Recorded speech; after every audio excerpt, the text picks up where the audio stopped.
Hello energetic बच्चों, कैसे हो आप लोग। उम्मीद करती हूँ आपकी एनर्जी टॉप पे होगी। मैं हूँ सानिया और आप सबका स्वागत है इस amazing learning platform nursing Gurukul पे। बच्चों, जहाँ हम C NET and paramedical entrance exam की प्रिपरेशन करते हैं। आपका सी नेट का तो एग्जाम खत्म हो गया, लेकिन अभी भी पैरामेडिकल का एग्जाम बाकी है, तो बने रहें हमारे साथ। हमने एक पैरामेडिकल एंट्रेंस एग्जाम 2025 के लिए कंप्लीट प्रिपरेशन पैकेज लॉन्च किया है, जिसमें test series, model papers and previous years papers provide किए जाते हैं थ्रू व्हाट्सएप ग्रुप। तो इस कोर्स को जरूर ज्वाइन करें, जिसकी प्राइस 149 ओनली है एंड ये हमारे टारगेट गुरुकुल ऐप पे है। तो इस कोर्स को जरूर ज्वाइन करें। और बच्चों, ये पूरी पीडीएफ अगर आपको चाहिए तो हमारा व्हाट्सएप एंड टेलीग्राम ग्रुप जरूर ज्वाइन करें, जिसकी लिंक आपको डिस्क्रिप्शन बॉक्स में मिल जाएगी। बच्चों, आज हम फिजिक्स का मॉडल पेपर 3 करने वाले हैं। इससे पहले हमने 2 मॉडल पेपर कर चुके हैं जो हमारे चैनल पे अवेलेबल है। और फिजिक्स की प्लेलिस्ट की लिंक आपको डिस्क्रिप्शन बॉक्स में मिल जाएगी, तो वहां जाके जरूर चेक कर ले। तो चलो बच्चों, अब हम हमारा पेपर स्टार्ट करते हैं। हमारा फर्स्ट क्वेश्चन है, ऐसा यूनिट ऑफ एंगुलर मोमेंट। तो उसके लिए पहले एंगुलर मोमेंटम का फॉर्मूला पता होना चाहिए। एंगुलर मोमेंटम का फॉर्मूला होता है L is equal to R cross P।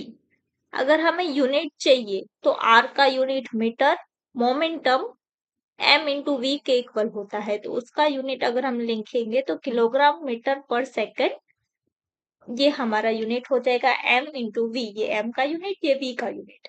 अगर हम इसको सिंप्लीफाई करेंगे तो मीटर 2 बार है, तो मीटर का स्क्वायर लिखेंगे, तो ये हमारा ऐसा यूनिट हो गया, इसीलिए यहाँ पे आंसर ए आएगा। What is the work done in uniform circular motion. Uniform circular motion मतलब उसकी स्पीड है वो कांस्टेंट रहेगी। ऐसी मोशन को हम यूनिफॉर्म सर्कुलर मोशन कहते हैं।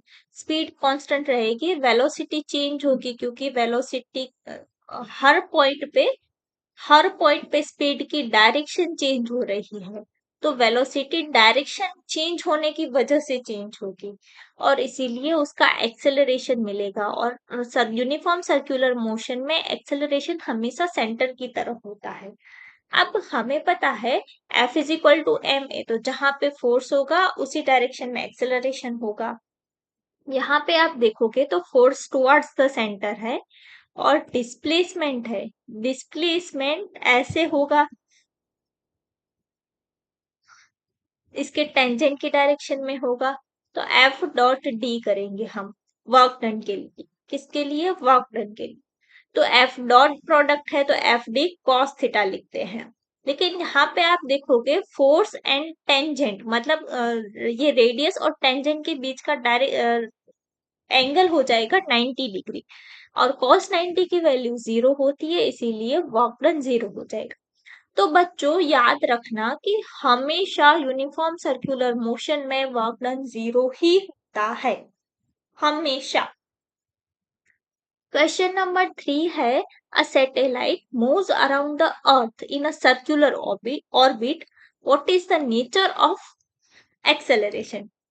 तो सर्कुलर ऑर्बिट में मोशन कर रहा है, सर्कुलर ऑर्बिट में वो तभी मोशन कर सकता है जब उसका एक्सेलरेशन टुवर्ड्स द सेंटर हो। तो टुवर्ड्स द सेंटर वाले को हम सेंट्रीपिटल कहते हैं। सेंट्रीपिटल मतलब टुवर्ड्स द सेंटर। अगर सेंट्रीफ्यूगल है तो away from the centre, centre से दूर। लेकिन सर्कुलर ऑर्बिट में घूमने के लिए एक्सेलरेशन हमेशा टुवर्ड्स द सेंटर होना चाहिए, इसीलिए यहाँ पे आंसर आएगा centripetal. If the radius of the earth is r, then the escape velocity is proportional to।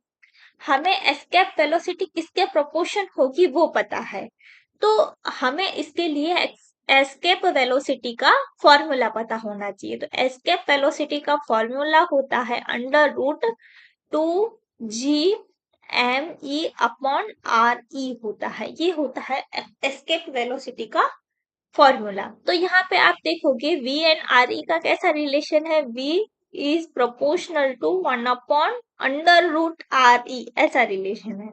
Under root RE ये रहा ऑप्शन नंबर सी, इसीलिए यहाँ पे आंसर आएगा C. Young's modulus as defined as पूछा है, तो Young modulus stress upon strain होता है, तो स्ट्रेस अपॉन स्ट्रेन इसका आंसर आएगा option number C. For an ideal gas internal energy depends on, तो इंटरनल एनर्जी होती है वो डिग्रीज ऑफ फ्रीडम के अकॉर्डिंग होती है, E is equal to F/2 kBT, जहाँ पे F हमारा number of degrees of freedom. तो इस फॉर्मूला में आप देखोगे तो ओनली टेम्परेचर ही प्रेजेंट है, इसीलिए इंटरनल एनर्जी ओनली टेम्परेचर पे ही डिपेंड करती है। Which law states that volume of the gas is inversely proportional to pressure? Volume of the gas is inversely proportional to pressure, इसमें टेम्परेचर को constant लिया गया है, और ये हमारा बॉयल्स का लॉ है। किसका लॉ है? बॉयल्स का। Which has a highest coefficient of linear expansion. Coefficient of linear expansion क्या होता है कि जब भी हम किसी मटेरियल को गर्म करते हैं, उसका टेम्परेचर बढ़ाते हैं, तो वो मटेरियल कितना अमाउंट कॉन्ट्रैक्ट या एक्सपांड होता है, इसे हम कोएफिशिएंट ऑफ लीनियर एक्सपांशन कहते हैं। इसमें लेड का कोएफिशिएंट ऑफ लीनियर एक्सपांशन सबसे ज्यादा है, इसीलिए आंसर आएगा लेड।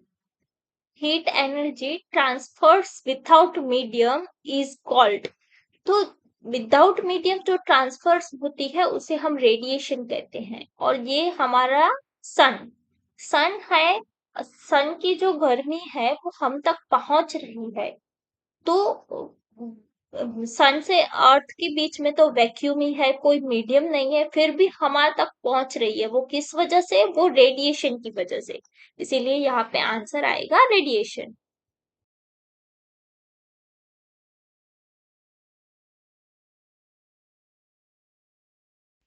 क्वेश्चन नंबर 10 है, a body performs the simple harmonic motion at a mean position.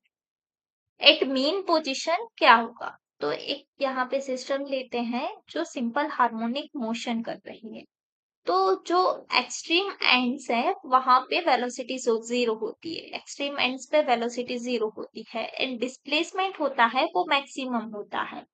जैसे जैसे वो मीन पोजीशन पे आएगी वेलोसिटी मैक्सिमम होती जाएगी। मीन पोजीशन पे वेलोसिटी मैक्सिमम होगी, जब वो दूसरी साइड जाएगी तो उसकी वेलोसिटी कम होती जाएगी, एंड जब वो दूसरे एंड पे आएगी तब वापस उसकी वेलोसिटी जीरो हो जाएगी। एक्सेलरेशन है वो डायरेक्टली प्रोपोर्शनल टू डिस्प्लेसमेंट होता है, तो जहाँ डिस्प्लेसमेंट मैक्सिमम होगा वहां एक्सेलरेशन भी मैक्सिमम होता है, इसीलिए वेलोसिटी यहाँ पे मीन पोजीशन पे पूछा गया है, तो मीन पोजीशन पे वेलोसिटी मैक्सिमम। अब एक्सेलरेशन है वो फोर्स के डायरेक्टली प्रोपोर्शनल है, तो एक्सेलरेशन जैसे चेंज होगा वैसे ही फोर्स चेंज होगा, इसीलिए यहाँ पे आंसर आएगा velocity maximum की। In a transverse wave, particle of medium vibrates। अब ट्रांसवर्स वेव एयर से ट्रैवल करते हैं, ये ट्रांसवर्स वेव होते हैं, और प्रोपोगेशन इस डायरेक्शन में हो रहा है, लेकिन जो पार्टिकल्स हैं वो ऐसे डिस्प्लेस कर रहे हैं इस डायरेक्शन में, तो ये परपेंडिकुलर है दोनों के बीच का एंगल, इसीलिए यहाँ पे आंसर आएगा perpendicular to wave. Speed of sound के कुछ फॉर्मूला है वो देख लेते हैं कि speed of sound is equal to gamma T by rho, और दूसरा एक फॉर्मूला है gamma R T by M, जहाँ पे गैमा है वो एडियाबेटिक इंडेक्स। यहाँ पे आप देखोगे तो decrease in temperature, temperature decrease करेंगे तो वेलोसिटी डिक्रीज होगी, हमें इंक्रीज बताना है तो ये ऑप्शन नहीं आएगा। Decrease in pressure, pressure decrease करेंगे तो वॉल्यूम भी वेलोसिटी भी डिक्रीज होगी, इसीलिए ये ऑप्शन भी नहीं आएगा।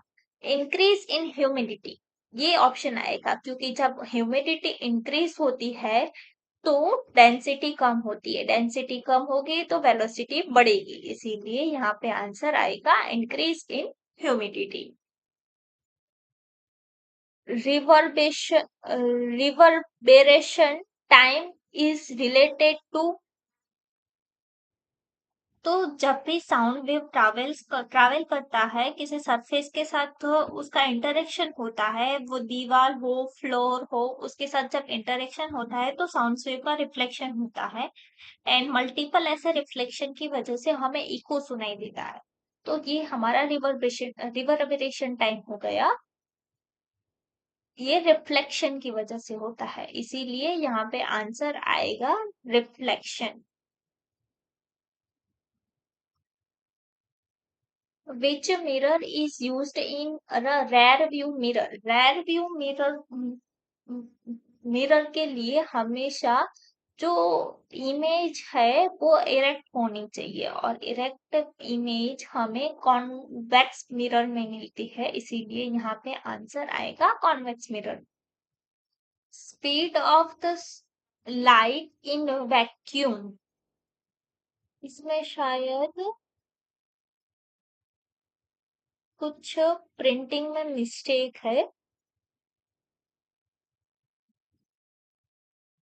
Speed of the sound in vacuum होती है 3 × 10⁸ मीटर पर सेकंड। ये स्पीड ऑफ लाइट है इन द वैक्यूम। तो speed of light in vacuum इतना होता है।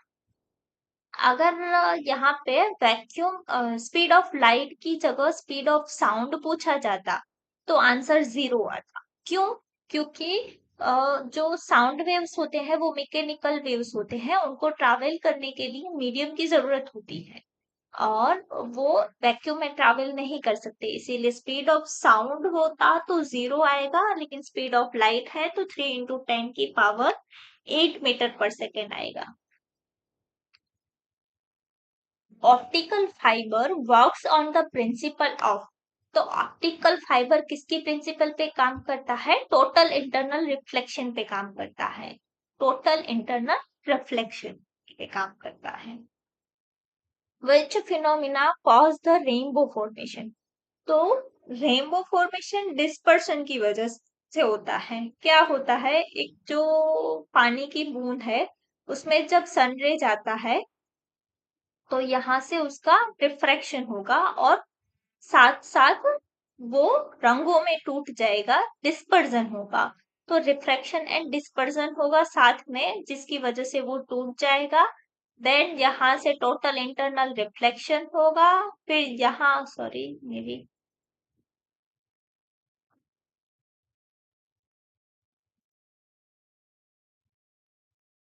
फिर यहाँ से वापस रिफ्रैक्शन होगा, और हमें यहाँ पे रेनबो देखने को मिलेगा। मेरी ड्राइंग थोड़ी खराब है, सॉरी इसके लिए। तो ये अगर फिनोमिना पूछा जाए रेनबो फॉर्मेशन का तो कैसा आएगा? Refraction, dispersion, total internal reflection and refraction, इसकी वजह से हमें रेनबो दिखता है।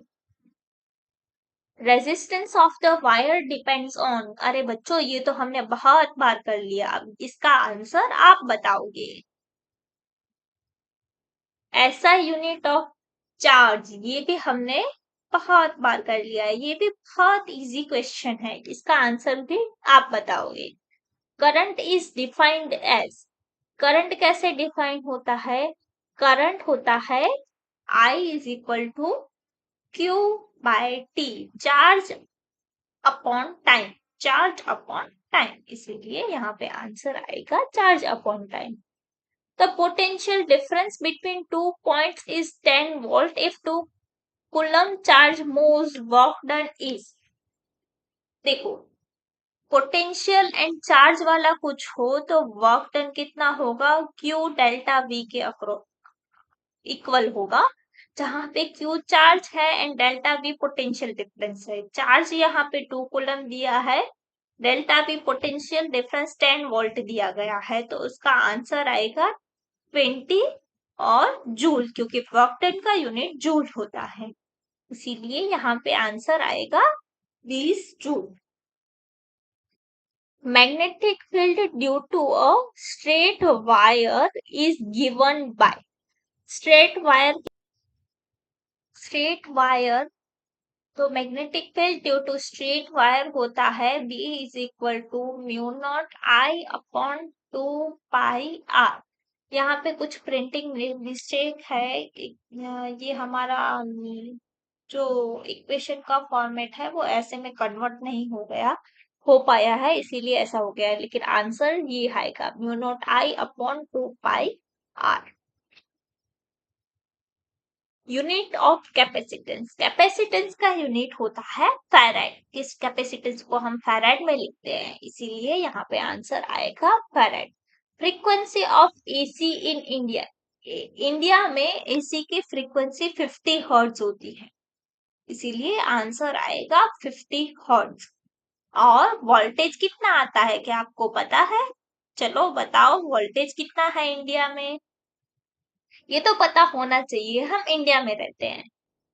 Which radiation has a maximum penetrating power? Maximum penetrating power किसके पास होगा? देखो, अल्फा एंड बीटा पार्टिकल्स होते हैं, वो हैवी होते हैं, इसीलिए इनका पेनेट्रेशन पावर कम होता है। एक्सरे एंड गैमा रेज के बारे में अगर बात करें तो ये तो दोनों रेज हैं, फोटॉन्स हैं, तो दोनों इसके कंपेयर में ज्यादा पेनिट्रेट करेंगे, लेकिन सबसे ज्यादा पेनिट्रेशन पावर होगा गामा का। क्यों? क्योंकि इसकी एनर्जी सबसे ज्यादा होगी। अगर मतलब कि एनर्जी हम कैसे लिखते हैं, Hc/λ। तो आप जहाँ गैमा की एनर्जी सबसे ज्यादा होगी, मतलब गेमा है वो सबसे कम वेवलेंथ वाला है, इसीलिए ये ज्यादा पेनिट्रेट करेगा। क्योंकि जिसकी कम वेवलेंथ उसकी एनर्जी ज्यादा, क्योंकि E is inversely proportional to lambda. तो बच्चों यहाँ पे हमारे 25 मॉडल पेपर के क्वेश्चंस खत्म होते हैं। अब हम मिलते हैं नए मॉडल पेपर के साथ। तब तक बने रहे हमारे साथ। Have a nice day.